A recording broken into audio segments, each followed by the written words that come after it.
presidencies?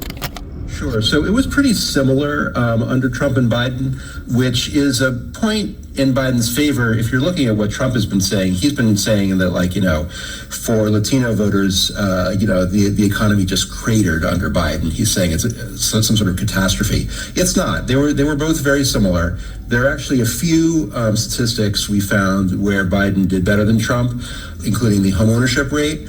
But generally what we found is that Latinos did just about as well under Trump and Biden. You also looked at health insurance coverage. What did the patterns show there? The passage of the Affordable Care Act under Obama definitely improved the uninsured rate for all groups, including blacks and Latinos. It ticked upward for the 3 years for which we have data under Trump, and then it has now fallen back slightly under Biden. So we now have record lows for people who do not have insurance. Finally, what did you find out about the longer-term trends between these groups, blacks and Latinos? That's a lie. And Americans? Yeah, it's a pretty consistent story, regardless of what statistic you look at.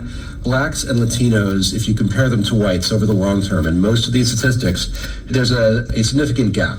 They don't perform as well economically in terms of the unemployment rate, in terms of wages, and so forth. And these are long-term concerns.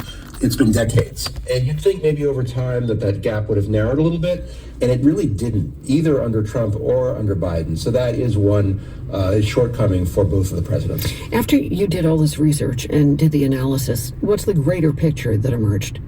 So basically, when Trump says that there's a sort of economic catastrophe for blacks and Latinos, this data really disproves that. Both of the presidents performed quite well, and Biden, in certain statistics, actually does better than Trump did. So Biden sometimes, in our fact-checking, has kind of exaggerated some of his achievements in this regard. But it certainly is the case that both Trump and Biden have something to cheer about and something to tout.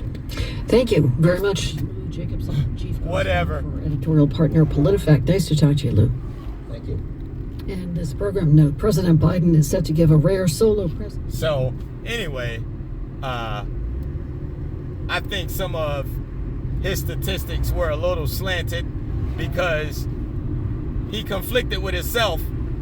How can they be the same? And in certain areas, Biden did better than Trump. Pretty much all around, Biden did better than Trump because Biden was trying to do something for those communities. It's not hard to understand what's going on. The Republicans are basically holding everyone back. And if you mark my words, if they get back in office, you're going to see how they're turning everyone into the new slave, trying to get rid of the middle class. They never wanted a middle class. They always wanted that huge divide between the haves and the have-nots. Why would you support someone that's trying to exterminate you? That's all the Republicans are trying to do, is keep us back in the 20s. It's so clear and evident what's going on. The only way to survive and have any type of quality of life that's worth living in America is under Democratic rule. Point blank, period. They've done the most for people over the history of America than the Republicans ever have. And if you can't pull up facts to refute that, why are you supporting the Republicans? Only because you're a bigot. That's the only reason. And guess what?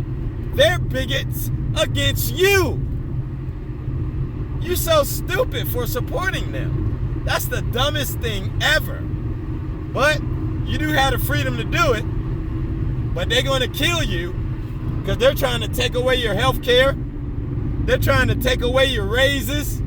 They're trying to take away everything under their rule. So you're really just killing yourself.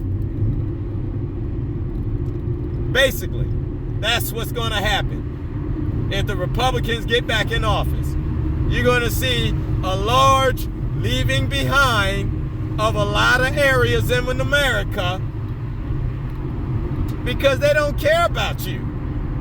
They don't care about you at all. And we're the workforce.